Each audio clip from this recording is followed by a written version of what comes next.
얼굴에 좀 미소를 좀 지십시오. 심각하게. 지난 목요일 날 우리 교육자 MT를 갔는데 가는 시간부터 하여간 장대 같은 비가 쏟아지기 시작해서 아무것도 못했어요. 산악것도 봐도 못하고 하여간.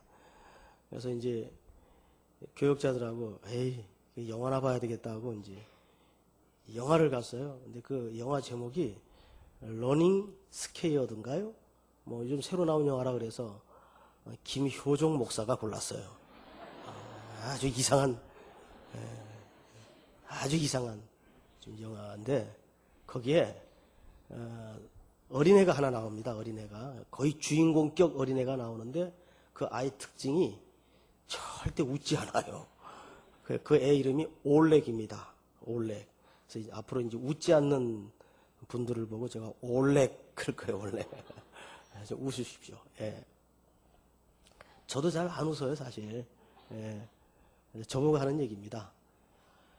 그런데 15초 웃으면 이틀을 생명 연장하는 것과 맞먹는답니다.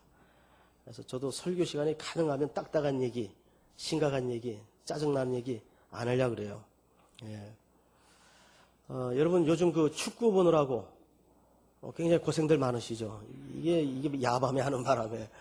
근데 그거 다 벌려대가는 생활 리듬도 안 되고 건강 나빠집니다. 전반 보시고 주무세요. 아침에 일어나면 다 결과 나옵니다. 그거 뭐 끝까지 붙들고 안 있어도 어차피 골은 들어가게 돼 있고. 이제 한국이 언제 합니까? 내일 모레? 예. 제가 지금도 잊을 수 없는 게 2002년도 우리나라에서 월드컵을 했지 않습니까? 나라가 한 달 동안 거의 뒤집어졌죠.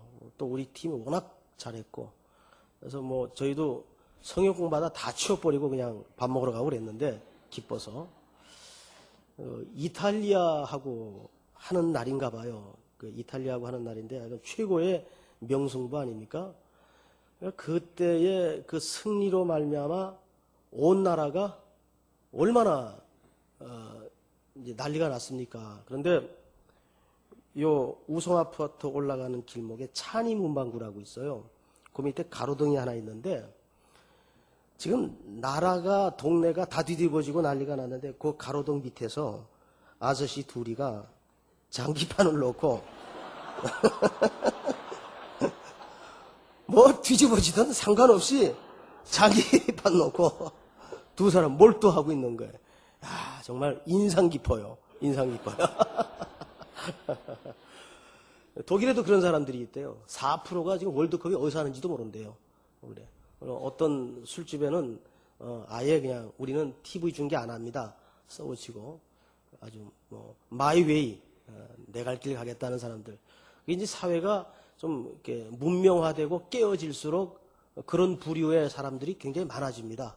뭐 그게 꼭 그렇게 나쁜 건 아니고 우리는 거의 그 4년 전에는 하나의 그 사회 신드롬을 넘어서 하나의 광기라고 일컬어질 정도로 온 국민이 열광의 도가니에서 저희가 이제 그 와이프한테 들은 얘기인데 저는 TV 볼 시간이 없으니까 재밌는 거는 저한테 얘기를 해줘요. 들어가면은 참 좋은 마누라를 뒀어요. 해가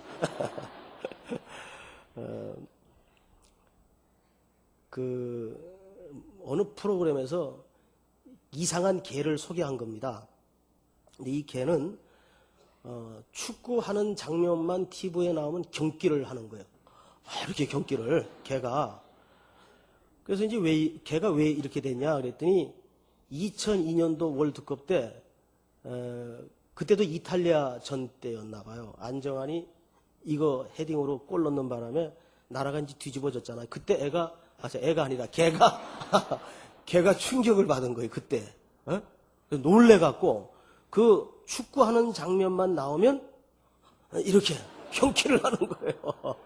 근데 개는요 한번 그렇게 충격이 크면 이걸 이렇게 이 회로에서 이게 잊어버리지를 못한다는 거예요. 그래서 TV에 하여간 무조건 축구하는 장면만 나오면 경기를 떠는 겁니다. 그래서 그 수의사가 이런 개는 치료하는 방법이 하나 있는데 더 센 충격을 받아야 그게 잊어진다는 거예요. 그게. 그래갖고 더 센 충격을 줘갖고 경기하는 개를 고쳤어요, 결국은. 예. 그래서 이 개가 치료가 됐나 안 됐나 싶어갖고 그 보스니아전 할 때인가요? 시청 앞에 이 개를 실험적으로 데려갔답니다. 데려갔더니 거기서 또 경기를 하더래요. 근데 실제적인 장면에서는 치료가 안 된 거예요. 근데 TV는 치료가 됐어요, TV는. 오늘도 여러분들이 모든 삶의 수많은 충격들이 복음의 충격을 통해서 우리 다 한번 이렇게 해볼까요? 복음의 충격을 통해서 치유되는 역사가 있기를 축복합니다. 예. 뭐 이상하게 개 얘기로 시작이 됐네요. 자, 오늘 오래간만에 이제 여호수아 강해로 돌아와서 순서상으로는 오늘 30절부터가 아닌데 앞에 이야기가 사실 지난번 강해 시간에 다 끝났습니다. 그래서 오늘 8장 끝부분 30절서부터 35절까지의 내용을 가지고 이 시간 여러분들과 말씀을 좀 나누겠습니다. 여러분 참 제가 이게 참 문제예요. 제가 축구 이 얘기를 사실 하려다가 오늘 딴 얘기하고 끝냈네요. 축구를 이렇게 하다 보면 전반전을 몇 분 뜁니까? 45분 뛰죠. 그 다음에 후반전을 45분을 뛰죠. 이걸 합해서 90분을 뛰는데 이걸 연달아 뛰면 어떻게 되겠어요? 연달아 뛰면 죽죠. 거의 죽죠. 축구는 운동 경기 중에서도 가장 격렬한 그리고 거친 운동입니다. 그래서 쉬는 시간 없이 연달아 90분을 뛰면 심장이 입 밖으로 나왔다 들어갔다 합니다. 그 5분만 우리 같은 사람은 5분만 뛰어도요 거의 그러기 상태가 되죠.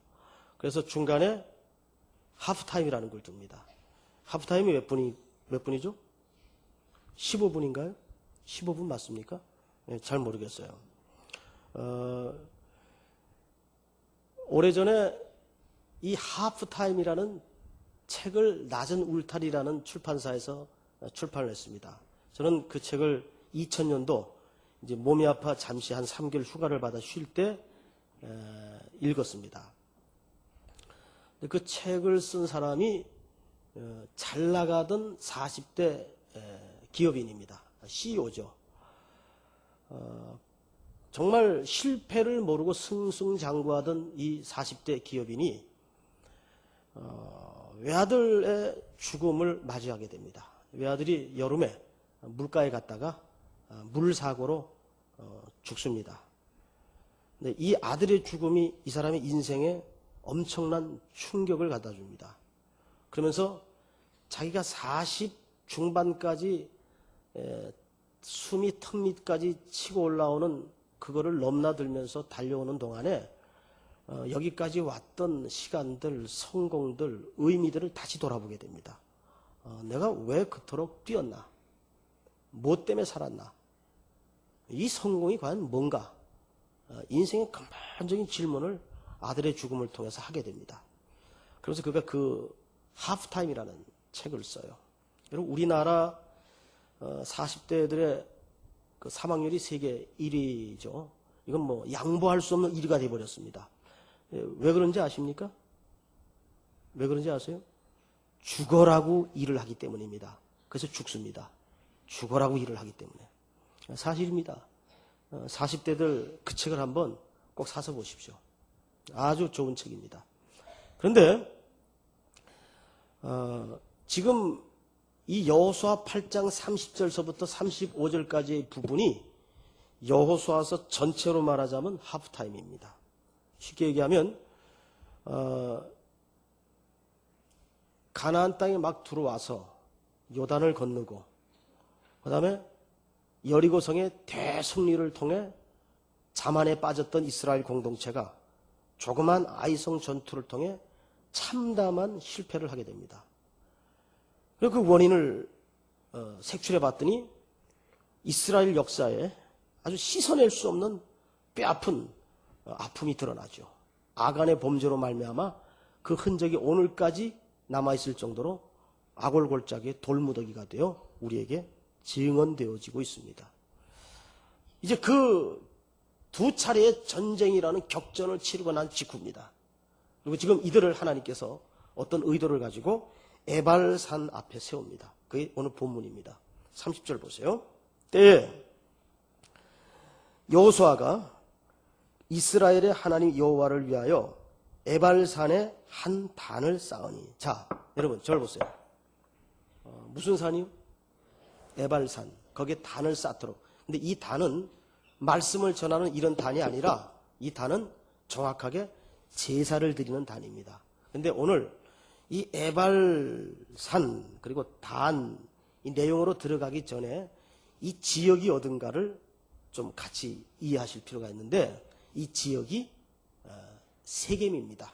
자, 따라서 하십시다. 예, 지금 딱 한 사람이 지금 까박까박 조는 분이 계세요. 자, 세겜.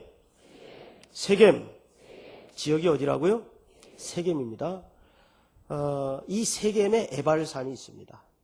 이 지역이 먼저 왜 중요하냐 하면 이스라엘 역사의 세겜은 기억의 장소입니다. 확약의 장소입니다. 자, 이스라엘은 지금까지도 족장 시대를 이어왔어요. 그런데 이스라엘의 대표적인 족장이 있습니다. 믿음의 조상인 첫 번째 인물이 누굽니까? 아브라함입니다. 두 번째 인물은 이삭인 것 같지만 이삭은 족장이긴 한데 이삭은 가끔가다 빠지는 수도 있어요. 대표적인 족장이 될 수는 없습니다. 야곱입니다. 그만큼 아브라함과 야곱에게는 메시지가 많아요. 자, 두 인물을 우선 기억해야 됩니다. 첫째 누구라고요? 아브라함. 두 번째 야곱입니다. 이 두 사람은 이스라엘의 대표적인 족장이면서 이 세겜과 아주 중요한 연관 관계가 있습니다. 첫째, 아브라함은 갈대아 우르에서 살던 사람이에요. 거의 메소포타미아 문명이고 이방 땅입니다. 그리고 그는 이방인이었습니다. 그러다가 영광의 하나님이 그 인생 속에 개입에 들어가셔서 그를 가나안 땅으로 갈 것을 명령하십니다. 다 싸질머지고 떠났어요. 떠났는데 이 가족이, 이 부족이 어디서 머뭇거리냐면 하란에서 머뭇거립니다. 하란은 이제 강을 건너기 직전이에요. 그럴 만도 하죠. 이 강을 건너면 이제 이 고향 땅으로 되돌아간다는 건 영영 불가능한 일이다. 어떡하나. 정말 건너야 되나. 왜 망설임이 없었겠어요. 그러다가 거기서 그냥 지분거립니다. 근데 거기서 누가 죽습니까? 데라가 죽습니다. 아브라함의 아버지예요. 여기까지는 사실상 아버지가 주도를 해왔습니다. 성경을 보면 데라가 그랬어요. 데라가 죽습니다. 근데 데라라는 이름이 뜻밖에도 지연시키는 자라는 이상한 이름을 가진 자예요. 그 지연시키는 자라는 상징적인 존재인 육의 아버지를 하나님이 데려가십니다. 그리고 아버지의 죽음은 아브라함의 행로에 새로운 전기를 맞이하게 됩니다. 아버지의 죽음과 동시에 하나님이 다시 나타나요. 너는 일어나 내가 네게 지시하는 땅으로 가라. 두 번째 메시지를 줍니다. 그래서 다시 다 싸질머지고 길을 떠나 천신만고 끝에 가나안 땅에 도착을 하는데 그 도착한 첫 지역이 세겜이에요. 그때 하나님께서 하나님의 시각에서 이 아브라함의 가나안의 입성을 마침내라는 단어로 표현을 합니다. 마침내 아브라함이 가나안에 도착하여 제단을 쌓는데 바로 그 땅이 세겜입니다. 그러니까 잘 들으세요. 이 이야기는 왜 이렇게 서론이 긴가 하면 세겜이라는 지역은 첫째, 하나님의 약속하신 약속이 이루어진 것을 그 약속의 대상인 우리에게 확인시키는 자리가 세겜이에요. 자, 두 번째 인물이 누구라고요? 야곱입니다. 야곱도 그 이름만큼이나 파란만장한 인생을 살았어요. 발 뒤꿈치를 잡는 자, 사기꾼, 도둑놈, 남의 거 뺏어먹고 사는 사람. 남의 불행은 곧 내 행복. 이런 공식을 가지고 살던 사람이에요. 결국은 형의 분노를 사게 되고 아버지의 분노를 사게 돼서 어머니가 딱 보니까 얘 그냥 뒀다간 집안에 아들 둘을 다 잃게 생겼어요. 저 혈기 많은 에서가 이거 가만 안 두겠더라고요. 그래서 어머니가 보따리 하나를 싸질머지게 하고 아들 등에 메워서 길을 떠나게 합니다. 내가 너를 못 보는 한이 있더라도 네가 살아있는 게 낫지. 떠나라. 형의 분노와 아버지의 분노가 풀릴 때까지 떠나 있어라. 이 길을 떠나다가 루스라는 어느 한 산 중턱에서 밤을 만나요. 하늘엔 수많은 별들이 총총 떠 있고 이슬은 내려오는데 오돌오돌 떨면서 모포를 뒤집어쓰고 이제 돌을 베개하고 잠이 듭니다. 한밤중인데 하나님께서 사닥다리를 하늘에서 내리시고 천사를 오르락 내리락 하시면서 환상을 보여주세요. 꿈을 보여주세요. 근데 그 약속이 이런 약속이에요. 네가 어디로 가든지 내가 너와 함께 할 것이고 내가 네게 허락한 것을 다 이루기까지 너를 떠나지 아니하리라. 내가 반드시 이 땅으로 돌아올지라. 자, 보세요.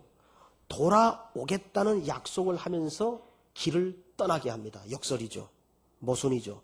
근데 여기에 인생을 다루시는 하나님의 신비가 있어요. 자, 오늘은 이 주제가 아니니까 지나가고, 자, 돌아오기 위해서 떠납니다. 떠나서 누구 집에 갔냐면 외삼촌 집 라반의 집에 도착을 했어요. 그런데 사기꾼 실력으로 말하면 야곱이 A급이라면 라반은 A 플러스급이에요. 그러니까 하나님이요, 참 신비한 분인 것이 버르장머리 고치려면 더 센 놈한테 갖다 붙여놔요. 그럼 확실하게 고쳐지니까 라반한테 가서 야곱이 사기꾼으로 말하자면 일가견이 있는 야곱이 20년을 베껴 먹어요. 20년을. 라반이 베껴 먹어요. 20년을 속아서 합니다. 7년 해갖고. 자, 그리고 20년 만에 돌아오는데 아내 닛을 만들어서 돌아와요. 대단한 사람이야, 하여간. 하나 갖고 만족이 안 되는 사람이야. 아내 닛을 가지고 데리고 돌아옵니다. 2대나 이루어서. 돈도 많이 벌었어요. 돌아와서 처음에 도착하여 제단을 쌓은 곳이 세겜입니다. 뭘 뜻합니까? 여러분, 세겜은 적어도 이스라엘 족장사에 하나님의 회복과 약속이 성취되었다는 것을 확인하는 땅이 세겜이에요. 그래서 거기서 돌아온 족장들이 제단을 쌓았던 곳입니다. 자, 지금 이 두 전쟁을, 무슨 소리 이게? 두 전쟁을 겪고 난 이스라엘 백성들에게 하나님이 세겜 땅에서 세워놓습니다. 세겜 땅에. 뭘 말하고 싶었던 걸까요? 첫째, 하나님의 신실하신 약속은 이루어진다는 것을 이렇게 설명하는 겁니다. 여러분, 그런데 여기에 역설이 있어요. 지금 세겜 땅 어느 산에 세움을 입었습니까? 에발산입니다. 따라서 하십시다. 에발산. 어제 비 오는 오후 토요일 창문을 열고 비가 주룩주룩 내리는 이 노량진 골목을 쳐다보면서 저는 오후 내내 묵상에 젖어 있었습니다. 에발산이 뭘까? 에발산이 뭘까? 그런데 성경을 찾아보니까 신명기 11장을 한번 보세요. 신명기 11장.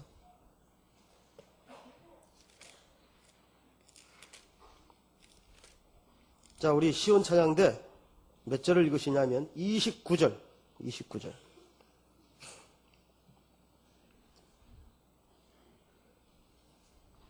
찾으셨으면 한번 읽어주시기 바랍니다. 시작.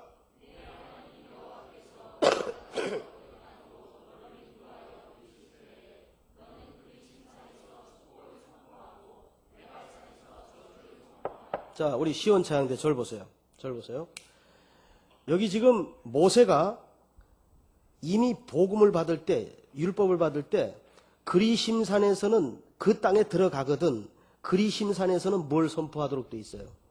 축복. 그런데 지금 이스라엘 백성들이 들어가서 서 있는 에발산에서는 뭘 선포하도록 돼 있어요? 저주. 에발산에서는 뭘 선포해요? 저주를 선포해요. 자, 다시 본문으로 가십시다. 자, 8장 30절을 보세요.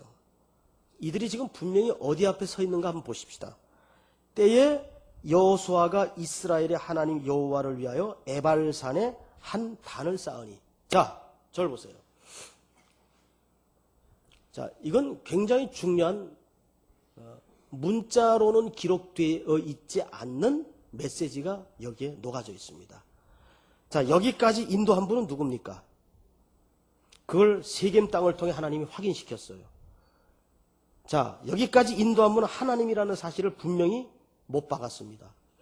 그런데 이 백성들을 지금 어디 앞에 세웠어요? 에발산 앞에 세웁니다. 에발산은 보니까 축복을 선포하는 땅이 아니고 저주를 선포하는 산입니다. 그럼 데려다 놓고 죽이겠다는 얘기입니까?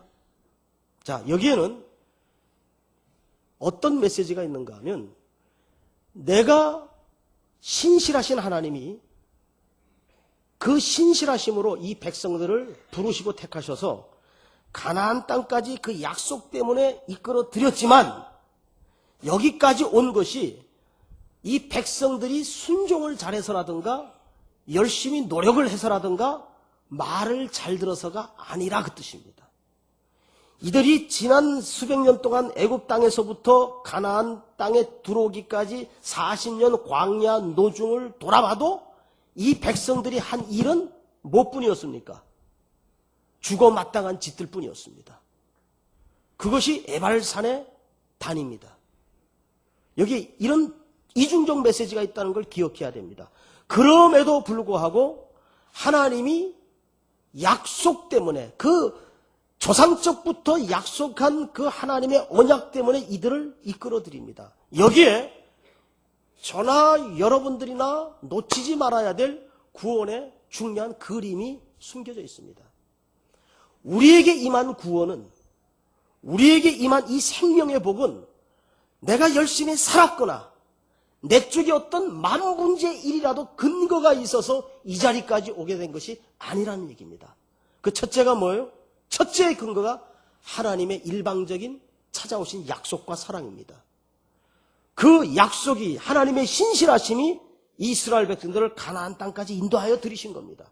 그들이 수고를 해서, 노력을 해서 말을 잘 듣고 잘 따라와서가 아니라 말입니다. 그 증거가 뭐라고요? 이들을 에발산에 세웁니다. 그럼 뭘 뜻한다고요? 우리가 지난 수십 년, 아니 수백 년을 거쳐 올라가면 하나님 앞에 살아온 세월을 추억해보면 죽을 일밖에는 안 했다고요. 그것이 이스라엘 백성들을 향한 고발이고 오늘 이 말씀을 듣고 있는 저와 여러분들을 향한 고발입니다. 자, 그 증거를 보십시다. 31절. 에발산에 단을 하나 만드는데, 이는 여호와의 종 모세가 이스라엘 자손에게 명한 것과 모세의 율법책에 기록된 대로 철연장으로 다듬지 아니한 쇠돌로 만든 단이라. 무리가 여호와께 뭘 드려요? 번제와 화목제를 그 위에 드렸으며. 자, 그냥 소제, 곡식으로 드리는 제사가 아니라 반드시 어린 양의 죽음이 드려져야 되는, 짐승의 죽음이 바쳐져야 되는 번제와 화목제를 이 단에다가 드리도록 하는데, 이 단을 어떻게 만들라고 되어 있습니까? 철연장으로 다듬지 않으냐 한 쇠돌로 만들라고 그랬습니다. 이유가 뭘까요? 저나 여러분들에게 임한 이 생명의 구원이 인간의 자경이나 노력에 의해서 여기까지 왔고 이루어진 것이 아니라는 이야기를 이렇게 하는 겁니다. 누구의 은혜입니까? 그 단에 바쳐진 어린 양의 공로, 그리스도의 피를 얘기합니다. 믿습니까, 여러분? 오늘 교회란 뭡니까? 우리가 왜 매주 이 자리에 나와서 이 복음을 듣습니까? 이유는 하나입니다. 여러분, 교회는 적어도 누가 더 잘났느냐에 치장하는 싸움을 하는 곳이 아닙니다. 득도를 하는 과정을 씨름하는 곳도 아닙니다.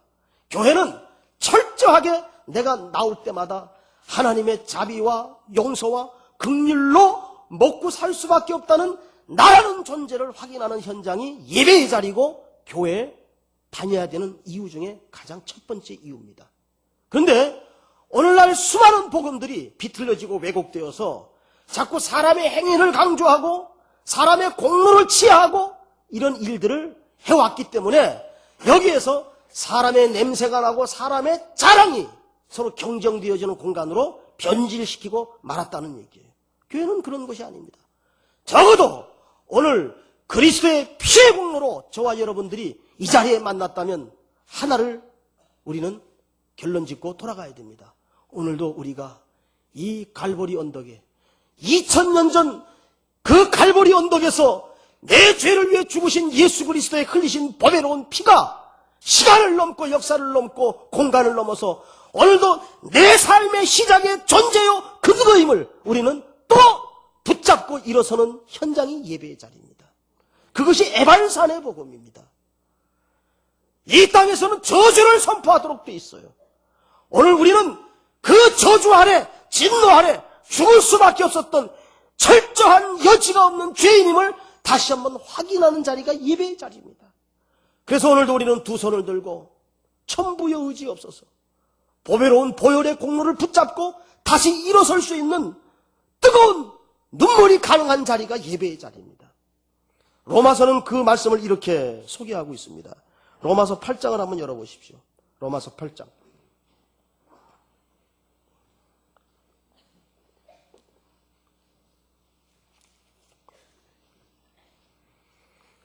제가 21절부터 읽겠습니다.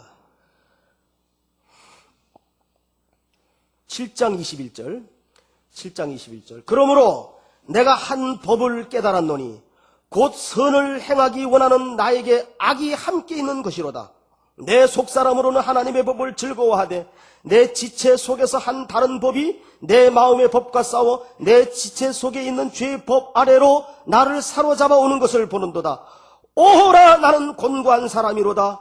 이 사망의 몸에서 누가 나를 건져내라. 이것이 늘 바울 속에 있었던 절망이었고 오늘 저와 여러분들 속에 있는 이중적 절망입니다. 오호라 나는 곤고한 사람이로다. 이 사망의 몸에서 누가 나를 건져내라. 복음이 여기서 끝났다면 우리는 진노여 죽음이여 절망이었겠으나 우리 주 예수 그리스도로 말미암아 하나님께 감사하리로다.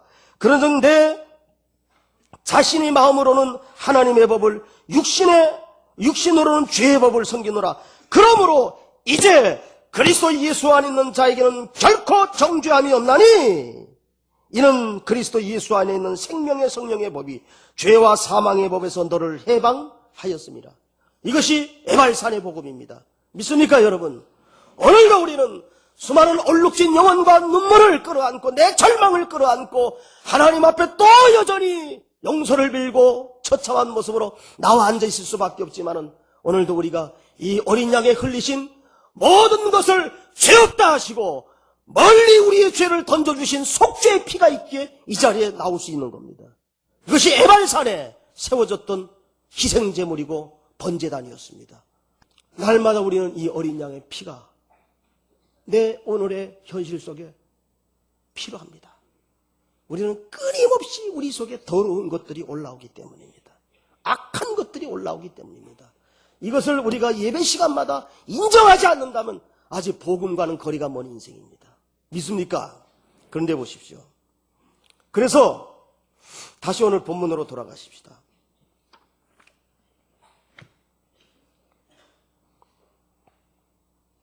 오늘 본문 34절을 한번 8장 34절 우리 한번 같이 읽겠습니다. 34절 시작.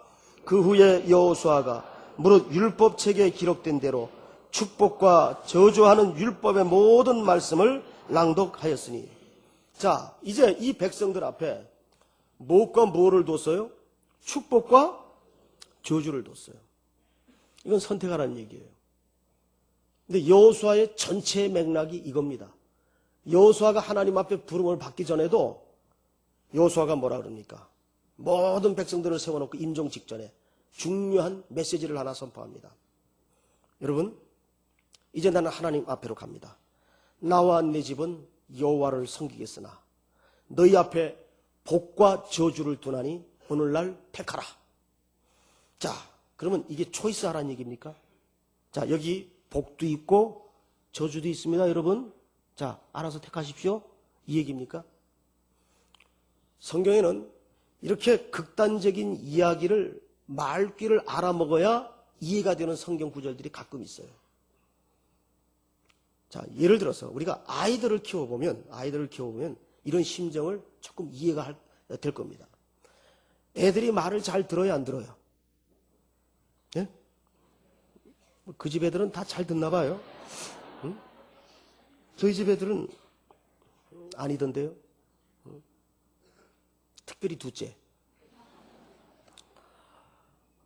제 엄마가 하도 속상하니까 한번 이틀만 맡아보래요. 이틀만. 말 안 듣죠. 그러면 달래다 얼래다 설득하다 안 되면 엄마들이 주로 자주 흔하게 사용하는 용어들이 있어요. 너 나가서 죽든지 살든지 네 마음대로 해. 너 밥 먹든지 말든지 네 마음대로 해. 너 공부하든지 말든지 네 마음대로 해. 자, 그러면 드디어 애가 엄마의 말귀를 알아듣고, 야, 드디어 엄마가 내 심정을 이해하고 나에게 자유를 주는구나. 그 얘기예요, 그게? 에? 너 밥 먹든지 말든지 네 마음대로 해가 그게 선택권을 이제 너한테 준다 그 얘기예요? 그거는 오히려 더 극단적인 얘기죠. 여지가 없다. 너 까불지 마라 그 말이죠. 쉽게 얘기하면. 자, 오늘 본문을 잘 보시면 여기 축복과 저주를 두신 것 같지만 우리가 문맥에서만 이 본문을 읽어도 이게 선택하라는 얘기가 아닌 게 금방 들통이 나요. 33절을 한번 보세요. 제가 읽겠습니다. 온 이스라엘과 그 장로들과 유사들과 재판장들과 본토인뿐 아니라 이방인까지 여호와의 언약궤를 맨 레위 사람 제사장들 앞에 궤 좌우에 서서 절반은 그리심산 앞에 절반은 에발산 앞에 섰으니 이는 이왕의 여호와의 종 모세가 이스라엘 백성에게 축복하라고 명한 대로 함이라. 결국 목적이 뭐였어요? 축복이 하나님의 진짜 마음이었어요. 그런데 하도 이 완악한 백성들을 하나님이 많이 겪어놓으니까 어떻게 했다고요? 복과 저주를 같이 두고 이걸 선택하라는 것처럼 여겨졌단 말이죠. 이것이 여호수아 신명기 내내 저주와 복을 함께 두는 이유입니다. 그런데 이거는 선택하라는 말이 아니에요. You have no choice. 여러분들에게는 선택권이 없다 그 말이에요. 자, 그런데 자, 이제 저주가 하나님의 본 마음이 아닌 건 알았어요. 그러면 축복이 하나님의 궁극적인 골일까요? 우리를 향한 하나님의 진짜 목적일까요? 제가 3주 동안 헌금 설교하면서 참 머리가 복잡했어요. 이런저런 소리를 좀 많이 들었어요. 목사님, 그렇게 수준 높게 하지 말고 그냥 간단하게 하는 게 오히려 좋습니다. 근데 가만히 생각해보니까 그도 그럴 것 같아요. 어떻게? 이렇게. 여러분, 많이 바치면 하나님이 복을 왕창 주시고 조금 바치면 사람도 섭섭한데 하나님이 왜 섭섭지 않겠습니까? 이렇게 하면 저도 편해요. 그리고 여러분들도 사실 오히려 좋습니다. 그게. 그렇게 알아들으시는 게 오히려 신앙생활 하기는 더 나아요. 맞아요? 틀려요? 맞습니다. 그런데 거기다가 뭐 또 사족을 붙여갖고 그러나 그게 아니고 하나님의 거룩한 역사에 우리를 부르시는 일이고 뭐 하나님을 사랑해서 바치고 이런 거 안 붙여도 그냥 그렇게 간단하게 얘기할 수 있어요. 그냥 말 잘 들으면 축복하시고 말 안 들고 뺀질거리면 하나님께서 가끔 가다가 손 대시고 복음을 그렇게 얘기하면 쉬워요. 그런데 문제는 여러분들이 기독교를 이런 식으로 알면 기독교가 율법이 돼요. 하나님의 자비와 은혜가 들어올 여지가 없어요. 하나님은 물론 저주도 하나님의 본 마음이 아니에요. 극단적인 표현이란 말이에요. 그러면 축복은 하나님의 궁극적인 목적이냐? 미안하지만 아닙니다. 제가 미안하지만이라는 말씀을 붙였어요. 여러분, 제가 5학년짜리 아들이 하나 있는데, 야, 은태가, 너 이번에 말 잘 들으면 아빠가 MP3 사줄게, MP3. 요즘 애들이 뭐, 옛날에 대학생들 갖기 힘든 것들을 다 들고 다니니까 참 애 키우기 만만치 않아요. MP3 사줄게. 아주 노래를 불러요, 그것 때문에. 예? 들들들들들 볶아요, 지 엄마를. 예? 그럼 그 여파가 저한테 오기 때문에. 자, 그러면 제가 이 MP3를 소은택이한테 사주는 게 제 궁극적인 목적입니까? 철 들든 자식들은 이거 받아들고 복 받았다 그래요. 축복이 말 잘 들었더니 축복이 임했다고. 어이구 참. 미쳐. 예? 기독교를 그런 식으로 이해한다고. 하나님을 뭘로 보고 말이지. 예? 아니에요, 그거. MP3를 주는 이유가 뭐예요? 얘가 용량이 넓어지고, 공부를 잘해서 용량이 넓어지고, 인격이 둬야 되고, 생각이 커지고, 꿈을 넓히고, 궁극적으로 아버지의 마음을 좀 알아먹고, 이해를 해서 아버지가 앞으로 이 아들과 함께할 그 그림과 설계에 동참할 수준까지 오도록 내용이 자라는 게 제 목적이지. 이놈의 MP3 이게 뭐 있어도 되고 없어도 되는 거를 이걸 무슨 예? 근데 이게 철이 아직 안 날 때는 초등학교 수준에서는 축복이 축복 할 수 없는 거예요. 그래서 처음에 가르칠 때는 그렇게 가르칠 수밖에 없어요. 그런데 끝까지 그렇게 알다 죽으면 얼마나 가난해요. 우리가 예수 믿고 산다니 얼마나 가난해요. 예? 그러니까 저주도 물론 하나님의 본 목적이 아니지만은 축복도 그것이 궁극적인 하나님의 골이 아닙니다.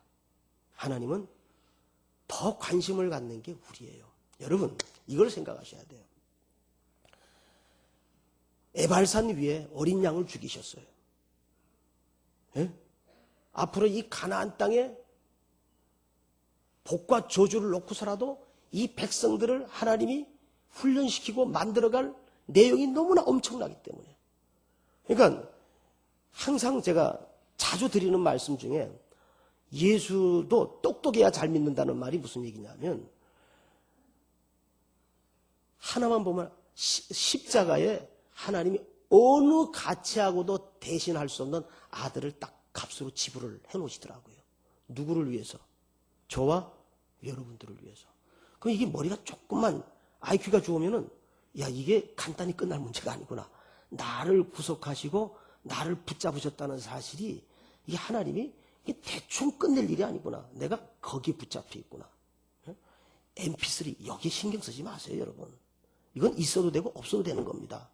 중요한 거는 그 우리를 하나님께서 하늘의 상속자로 불렀다는 걸 좀 염두를 해 두십시오. 그래서 좀 관심을 이제는 높이세요. 그리고 하나님의 마음을 읽어내는 용량을 키워가십시오. 거룩해지십시오. 생각을 높이 가지십시오. 그것이 성경 전체의 메시지입니다. 에발산의 복음입니다. 이 모든 출발과 시작이 어린 양의 피로부터 시작되었다는 걸 기억하여 그 안에 우리 하나님께서 우리를 어떻게 훈련시켜 가시기를 원하시는가. 우리가 철든 자녀가 되어 우리의 남은 인생 그렇게 순종하는 복된 은혜가 있기를 축복합니다.